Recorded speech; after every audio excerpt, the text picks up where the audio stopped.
Durante las últimas 5 semanas estuve haciendo un seminario en línea, gracias a la UNAM y a la Cátedra Bergman, que se llamó Producción de conocimiento desde el teatro, teoría y praxis del artista investigador, que coordinaron Jorge Duati, el famoso investigador que propuso la filosofía del teatro, entre otros conceptos muy valiosos, y la doctora Didanwi Kent Trejo, de la UNAM, a quien admiro mucho y tuve la oportunidad de conocer hace unos años, cuando ambos éramos jóvenes maestrandos.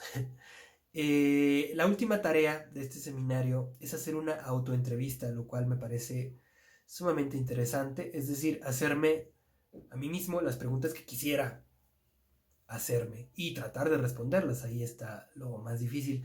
Aunque lo más difícil ha sido elegir, seleccionar entre todas esas dudas y cosas que quedan en la cabeza de qué quisiera hablar. Así que aquí vamos.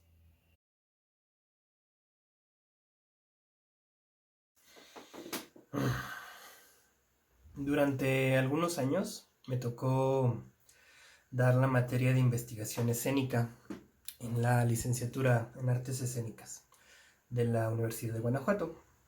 Y pues este era uno de los grandes retos para mí y para los estudiantes. La respuesta es sí y no. Primero el no. Cuando hablamos de investigación científica, pues pensamos en el método científico, que tiene ciertos pasos muy específicos, entre los cuales está el control de las variables, ¿no? El rigor científico tiene que ver con esto, con la capacidad de aislar y controlar el mayor número posible de variables para que los resultados sean, digamos, precisos. En las artes escénicas esto es casi imposible. Un ejercicio que siempre le pedía a mis estudiantes era diseñar un experimento científico, 100% científico, pero que tuviera que ver con las artes escénicas. Y casi siempre terminábamos haciendo intentos de experimentación de otros campos, más en la fisiología o incluso en la neurociencias o algo así, ¿no? Experimentos del tipo, ¿qué pasa? ¿Cómo afecta la calidad de la luz a la percepción? Que al final de cuentas tienen más que ver con campos del saber como, sí, más propios de las ciencias duras. Entonces, por ese lado, creo que la respuesta es claramente no. Pero, así como existen las ciencias duras, efectivamente existen las ciencias blandas. Y creo que dentro de las ciencias blandas, el estudio científico, la investigación científica del teatro y de las artes escénicas, por supuesto que es posible. Ahora, una cuestión importante en la investigación científica, pues es la objetividad.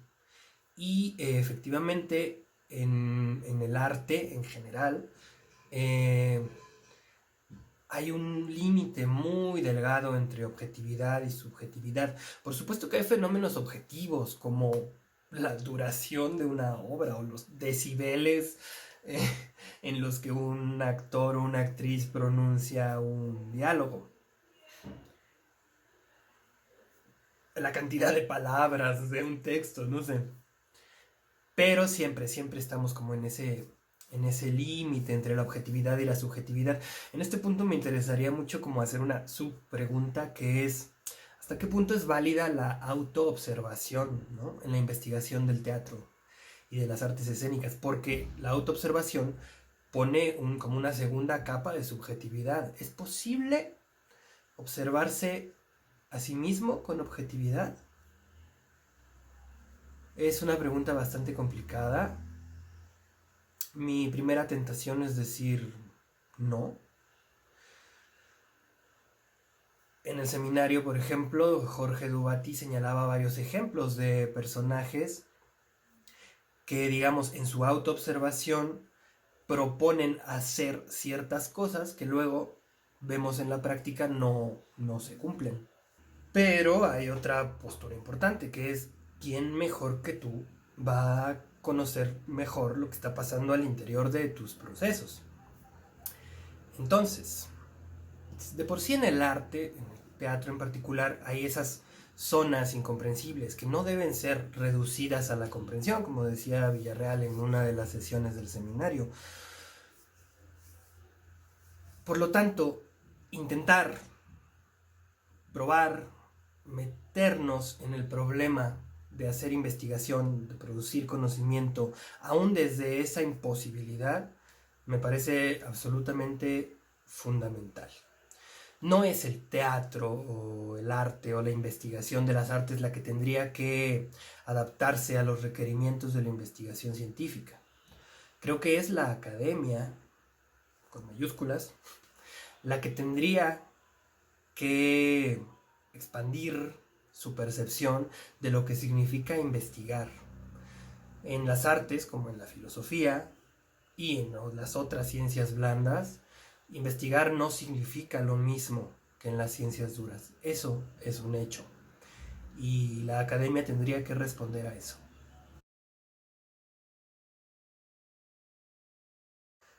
Creo que la definición que da la filosofía del teatro, de teatro, es muy completa. Sí, efectivamente ahí está condensada la experiencia o el acontecimiento teatral. Otros pensadores lo dicen de otras maneras. Por ejemplo, bueno, la famosa definición de Brooke del espacio vacío. Al final de cuentas es lo mismo, ¿no? Poiesis corporal, es decir, creación, alguien que crea; expectación, es decir, alguien que observa; y el convivio, ¿no? Que es esa necesidad de encuentro. Esta pregunta me lleva, antes de tratar de expandirla, que creo que sí tiene la oportunidad de expandirla, me gustaría comentar o preguntarme, no tengo la respuesta, si entre esos tres elementos hay una relación jerárquica. Es decir, si a la hora de definir el teatrar, es más importante el convivio, o más importante la poiesis corporal, o más importante la expectación. Creo que son necesarios los tres, pero si tuviera que poner en primer lugar a uno, creo que pondría a la poiesis corporal primero. No que no deba haber convivio y expectación, pero podemos ver ejemplos de convivio en los que no hay poiesis corporal, por ejemplo, y nadie piensa en teatro. Pero vemos poiesis corporal y aunque no haya convivio o no haya expectación, sí pensamos en teatro, ¿no? Eh, en este sentido, hablando por ejemplo, de convivio, para mí, quizá no es que no he comprendido del todo el concepto de convivio, no he leído todos los libros de Jorge, pero para mí más que convivio es importante la idea como de comunidad. Es decir, como decía Gerardo Trejoluna en una de las sesiones, es posible estar en el mismo lugar y en el mismo tiempo, digamos, juntos, pero no estar presentes. Por eso creo que es fundamental la idea de comunidad, es decir, se trata de estar juntos y ser comunidad durante ese momento. Esto trae muchos, no muchos, pero trae algunas cuestiones importantes. Por ejemplo, para que haya comunidad, tiene que haber cierta ritualidad, esa la pone el teatro, pero también cierta mitología. Y en nuestro mundo contemporáneo, digamos que ya no hay una mitología común tan clara como en otros momentos de la historia. ¿Qué es aquello en lo que todos creemos? Muy pocas cosas o probablemente nada. Creo que una de las labores importantes del teatro hoy es crear comunidad o crear por lo menos microcomunidades, a lo mejor microcomunidades efímeras que desaparecen cuando termina la obra. Pero sí, o sea, más allá del convivio o añadido al convivio, me parece que sin comunidad no habría teatro. Y ahí añadiría yo como un poco otro elemento que está un poco dado en esos tres que ya señala la filosofía del teatro, que es el elemento del deseo. El deseo como motor creativo, por ejemplo, para el creador escénico, pero también como motor de la acción para el performer y también como motor de la expectación para el espectador. Sin deseo, sin el deseo de crear, sin el deseo de ser transformado, de ser trasladado a otra realidad, sin el deseo de conseguir cosas de los personajes, no habría teatro tampoco.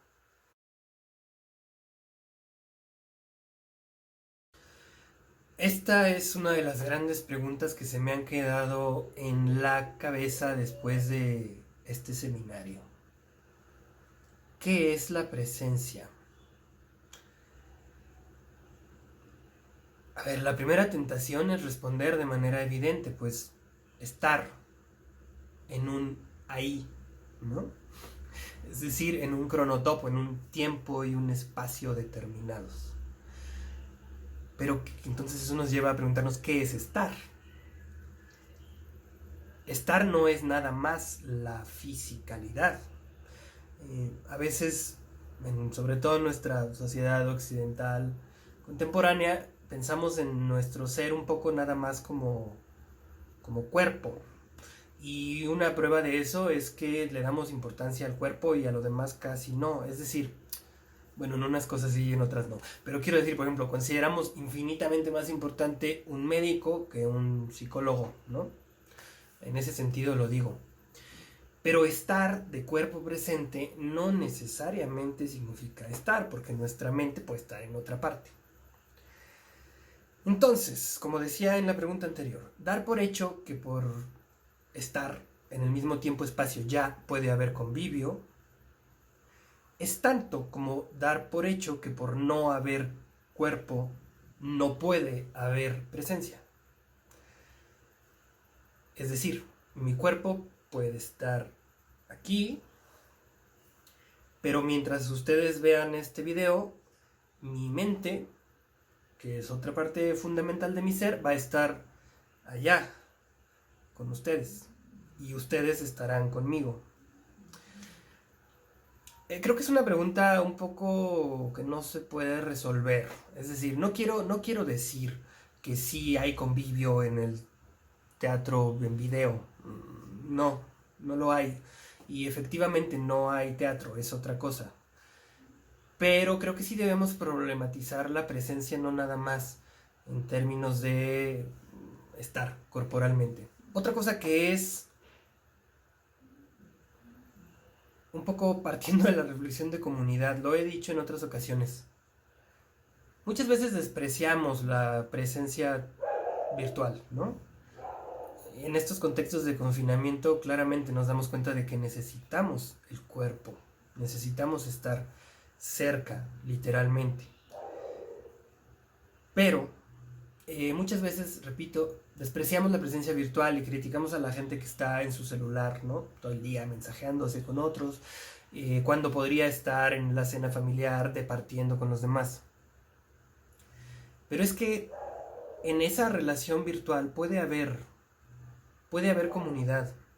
Daba un ejemplo hace poco que es antes de estas posibilidades de la telecomunicación o como le queramos llamar, muchas personas nunca encontraban entre su círculo cercano con quien crear comunidad a partir de sus intereses y podían sentirse ajenos toda su vida, extraños, no sé, frikis. Y a partir de las posibilidades que ha dado pues internet básicamente, esas personas pueden crear comunidad con gentes que estén del otro lado del mundo y hacer familia con esas personas y encontrar en esa familia y en esa comunidad un espacio, un remanso para ser felices, algo que quizá nunca hubieran encontrado de otra manera. Entonces, bueno, sin dar una respuesta concreta, me parece fundamental seguir pensando este tema, pero considerar estas cosas. Que la presencia es algo más expandido de lo que consideramos y también la comunidad.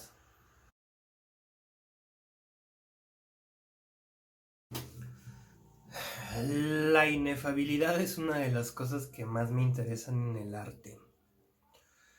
Eh, Jorge Dubati dijo una vez a lo largo del seminario que lo inefable es accesible por vía negativa, ¿no? Mm, no estoy en contra de esa idea, pero creo que me gustaría entenderla un poco más a fondo. Creo que, o como yo lo concibo, tiene que ver con mirar de soslayo, ¿no? Este concepto de Zizek. Es decir, efectivamente, lo inefable es aquello que no puede ser nombrado. Pero no es nada más aquello que no se nombra en el sentido negativo, sino más bien sería como aquello que se rodea o aquello que se refleja o aquello que se adivina, ¿no? Este concepto de mirar de soslayo, es decir, de mirar sin mirar, me ayuda más a entender a mí qué sería o cómo tratar lo inefable desde el campo de lo teatral. Es decir, para mí, el teatro que busca centrarse o que toma en sus manos este reto, ¿no? De acercarse a lo inefable, es aquel que genera condiciones o que diseña estructuras, que diseña dispositivos que hacen que el espectador y en general todos los que participan del acontecimiento teatral sea capaz de adivinar que está ahí.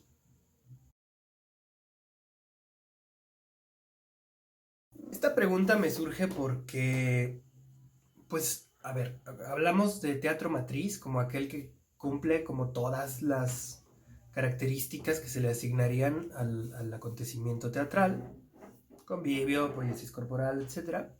Y teatro liminal o teatros liminales, aquellos que se salen un poquito de esa canasta, ¿no? Pero no es lo mismo para cualquier época o para cualquier cultura. Eh, por eso me pregunto sobre cuáles son los límites de esa liminalidad, ¿no? ¿Dónde empieza esa liminalidad para nuestra cultura occidental, americana o latinoamericana? Están en un cierto lugar, pero para otras culturas y otras épocas pueden estar en otro lugar. Eh, Me interesó mucho, por ejemplo, el ejemplo del trabajo de Grotowski con el Work Center of Jerzy Grotowski and Thomas Richards en los años, sobre todo en los años 90, este momento en el que, digamos, se encerraron en Pontedera a trabajar sin que nadie los viera, ¿no? O con invitados muy especiales, pero no con esta finalidad, pues, de hacer funciones, ¿no? En un ambiente occidental. ¿Es liminal? Sí, claramente, el mismo Grotowski hablaba de parateatro, ¿no? Bueno, muchos años antes. Y en esa época ya claramente dice, estamos tratando el arte como vehículo, no como finalidad. Pero ¿dónde comienza? Fue uno de los elementos que más me causó problema cuando conocí este trabajo. Me sentí incómodo cuando vi The Living Room de Thomas Richards. Y eso que es una pieza ya creada en una época bastante posterior en la que el Work Center se ha ido abriendo a hacer espectáculos. Me sentí incómodo, no sabía cuál era mi papel como espectador, me sentía como si estuviera invadiendo una intimidad que no me correspondía y por lo mismo me pareció increíblemente interesante. Creo que precisamente los creadores, los artistas que más profundizan en su labor, que investigan, es decir, que entran en una zona de riesgo, son aquellos que empujan, ¿no? Esos límites. Sé que estoy diciendo una obviedad, pero es que a veces no lo es tanto. Efectivamente, son aquellos que nos cuestionan cuál es nuestra posición, cuál es nuestro lugar y cuál es el lugar del teatro y si eso sigue siendo teatro o no. El teatro seguramente no va a morir y el teatro matriz o lo que llamamos teatro matriz va a seguir existiendo, pero seguramente también se va a seguir expandiendo. A veces me preguntan mis estudiantes, por ejemplo, ¿no? Como en qué periodo crees que estemos del teatro, ¿no? Yo siento que estamos en un momento, digamos, más de experimentación. O sea, si consideramos como este posible vaivén entre momentos más clásicos, en los que lo que se busca es como la perfección de la estructura en relación a una forma, y momentos más experimentales o románticos o barrocos, en los que lo que se busca es como romper formas y generar nuevas, etcétera. Creo que estamos en un momento de estos, de romper formas, lo que lleva a que muchos de los productos que presentamos no sean, digamos, maduros y por lo mismo a veces no sean tan ricos de ver o podamos considerarlos incluso hasta de mala calidad si queremos, ¿no? No está mal a veces pensar eso. Y que quizá en un futuro lleguemos a un momento en el que estos recursos que ahorita estamos inventando y que a veces nos salen mal, muchas veces, hayan sido ya como absorbidos por esa forma matriz y puedan ser como aprovechados de una mejor manera. Sobre este tema sé que no hay como consenso, ¿no? Están las Abelina Lesper que dicen, ah, esto es basura, y estamos los que amamos esa basura y consideramos que en realidad es lo que hay que hacer. Yo creo que en realidad no hay bien y mal, pero sí creo que a veces hay estándares de calidad que no se cumplen. Hay que aceptarlo. No es malo. Estamos en un periodo de experimentación y hay que aceptar que muchas veces los experimentos eh, no salen. O más bien su función no es obtener un producto perfecto, sino realizar un proceso rico.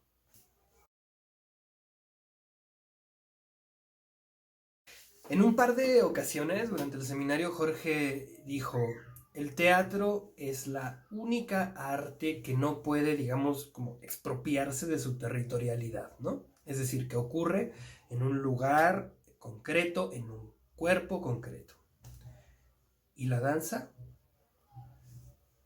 La danza, por supuesto, que también es un arte que solamente ocurre en su territorialidad.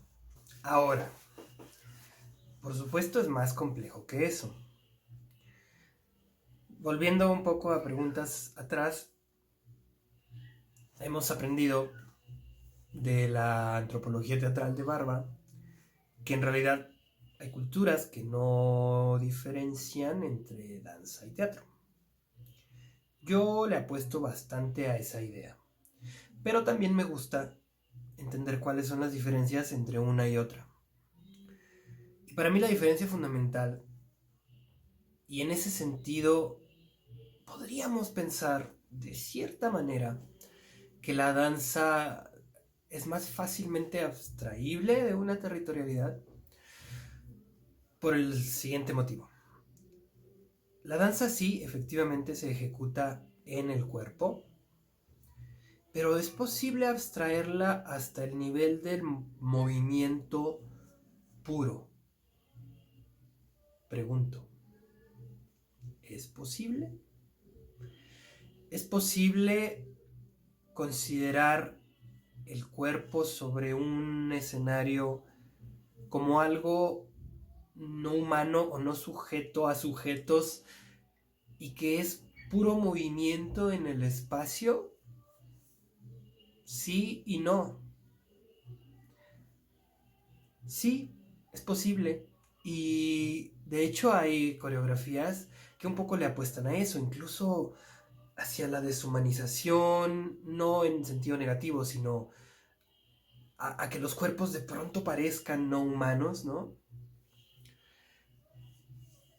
Aunque siempre, por supuesto, jugando este doble juego de parecen no humanos, pero ahí está la maravilla, porque sabemos que son humanos.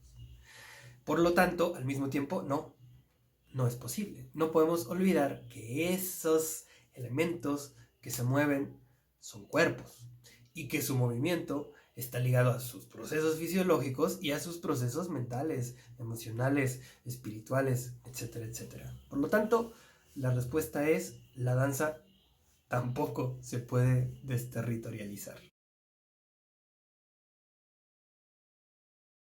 Rotundamente sí. Lo que pasa es que no es investigación científica. Podemos entender, para empezar, ensayo de dos maneras que en realidad están muy relacionadas, ¿no?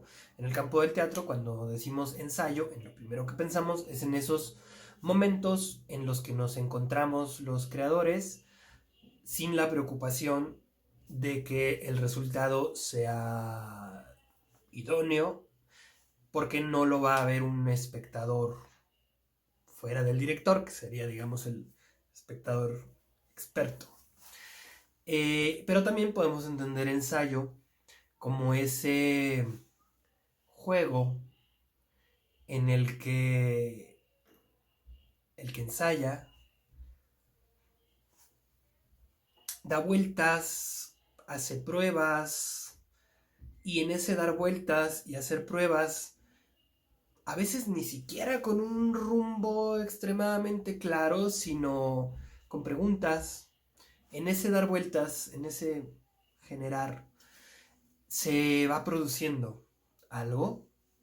De nuevo, es más importante el proceso y no el resultado. En un ensayo escrito, pues asistimos al proceso, pues, ¿no? O sea, el resultado es la expresión de ese proceso.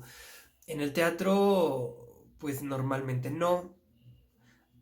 Aunque ese juego de los work in progress un poco nos coquetea con esa idea de lo que van a ver es un ensayo, ¿no? O es ese proceso creativo, que para nosotros los que creamos teatro suele ser interesantísimo, muchas veces más interesante que las funciones.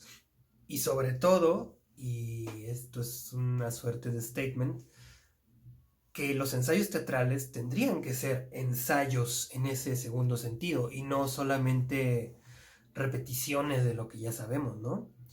El ensayo pues tendría que ser ese espacio, ese remanso de la realidad en el que todo es posible. Y esa magia del todo es posible, de la inseguridad, de la incerteza, de la incertidumbre, tendría que quedar en ese producto final, porque es parte de la magia del teatro. Cuando Villarreal hablaba de este coquetear con la muerte, de robarle algo a la muerte, y muchos otros, pues, ¿no? Que hablan de esta relación entre el teatro y la muerte, creo que mucho tiene que ver con eso. Por ahí hay un pensador cuyo nombre no recuerdo, que habla de que asistir al teatro es ir a ver morir a los actores. Peter Brook lo dice de otra manera cuando habla de este caminar por la cuerda floja. Efectivamente, uno de los encantos del teatro, que tiene mucha relación con lo que señalábamos antes en esta presencia física, es esa magia de la debilidad, de la incerteza, de la incertidumbre, de saber que el actor puede fracasar. Un poco como en el circo. El encanto del fracaso. O como Beckett, ¿no? Que decía, fracasa de nuevo, fracasa mejor. Definitivamente es una manera de investigar, ¿sí? Porque es buscar. Y buscar en el terreno de mayor riesgo. Nunca perdamos esas posibilidades. Solo están ahí. Esta pregunta es más que una duda, un pretexto para pensar en voz alta. Creo que los conceptos de resonancia, eco, reverberación son riquísimos. De hecho, me trajeron un montón de ideas para el trabajo que yo hago habitualmente de investigación. Pero es un pretexto para pensar en voz alta sobre el hecho de que estos conceptos, eco, reverberación, ponen la mirada sobre el tipo de efecto que generan en otros campos, ¿no? Es decir, la obra de Sor Juana genera reverberaciones en la obra de fulano. Y a mí me gustaría poner un poquito el ojo sobre la forma en que ese fulano se relaciona con la obra previa, ¿no? Y me parece que hay como dos grandes maneras de relacionarse, a las que a mí me gusta llamar la arqueología y el espiritismo, ¿no? Hacemos arqueología cuando vamos a buscar de manera consciente, sistemática, en esas obras del pasado y escarbar y encontrar en ellas los vestigios de una posible genealogía nuestra, ¿no? Y hay espiritismo cuando entramos como un poco en ese terreno subconsciente o inconsciente y dejamos que aparezcan esos ecos, reverberaciones del pasado, que aparezcan como espectros, ¿no? Casi como fantasmas, como cosas que han sobrevivido y retornan de manera traumática, idealmente. Eh, entonces, bueno, son como esas dos posibles posturas, ¿no? Y ambas me parecen necesarias y complementarias. Tanto la búsqueda, digamos, consciente, sistemática, casi científica, si quieres, como la posibilidad de dejarte abrir y que esas cosas que viven en nuestro inconsciente colectivo, que se han ido quedando ahí como depósito, puedan aparecer y emerger de maneras inesperadas. Y entramos a las dos preguntas más difíciles. Mientras hago mi tesis doctoral, esta pregunta es una de las que más me carcome. ¿Para qué investigar esto? ¿De qué le sirve al mundo que yo le dedique mi vida a pensar la manera en que tres directores se relacionan con textos anteriores, bla, bla, bla, bla? No es una relación evidente, de utilidad evidente. Quiero pensar en dos cosas. Primero, que, y esto lo hemos visto mucho en este contexto de confinamiento, aparece ya como memes y todo, que el arte es fundamental en nuestras vidas. Esto es innegable, o sea, realmente las personas que lo niegan, no sé desde dónde lo niegan. Es necesario y además la teatralidad es inherente al ser humano, es decir, hacemos teatralidad en todos los contextos de nuestra vida. Y no solamente como para pasar el tiempo, sino que forma parte de nuestras relaciones humanas más profundas. Jugamos roles con las personas con las que convivimos y esos roles son fundamentales en mantener la estructura social, por ejemplo. Y más allá de eso, quiero pensar que cuando hacemos teoría, no nada más llegamos tarde, es decir, no nada más observamos lo que se hace en la práctica y a partir de allí generamos teoría, que es como de alguna manera lo más común y es adecuado, porque la otra vía posible, bueno, no es la única otra vía posible, pero otra vía que ha existido es hacer teoría para decirle a los creadores cómo hacer las cosas. Eso definitivamente no. Pero creo que hay como otra vía posible que es hacer teoría cimentada en la práctica, pero que abra canales, puertas, posibilidades que puedan retroalimentar a la poesía, ¿no? A la creación, perdón, en un ir y venir de la observación de la práctica a la reflexión, abrir nuevas puertas y poder regresar allá, ¿no? No nada más como una descripción, sino como algo que realmente pueda ayudar a transformar, a enriquecer la práctica teatral, que partiendo de la primera idea, es decir, que la práctica teatral, el acontecimiento teatral es básico en el mundo, entonces pues tendría una importancia. Y finalmente, ¿qué investigar aquí, hoy, en Guanajuato? Es otro tema que me ha puesto muchas veces a dudar. Hago un doctorado en la Universidad Autónoma de Barcelona, hace más años de los que quisiera, en el que investigo sobre tres directores europeos, Thomas Ostermayer, Jan Lauwers y Romeo Castellucci. Europeos, hombres. Eh, Muchas veces me llegué a preguntar, y otras personas me llegaron a preguntar, ¿por qué? Si eres mexicano, te interesas por europeos, ¿no? Es un poco una postura de, pues, seguir siendo colonizado. Creo que no.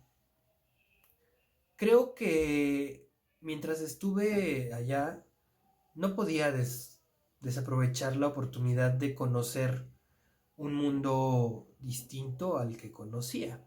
Es decir, de empaparme de lo que pasaba allá.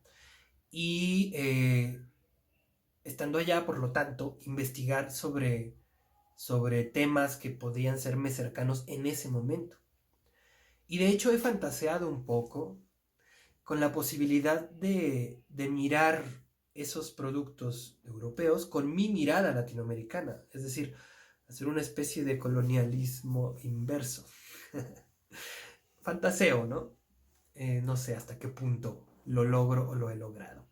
Lo cierto es que al día de hoy, que tengo ya bastantes años viviendo por acá en Guanajuato, sí es un poco anacrónico seguir investigando a estos tres directores europeos contemporáneos.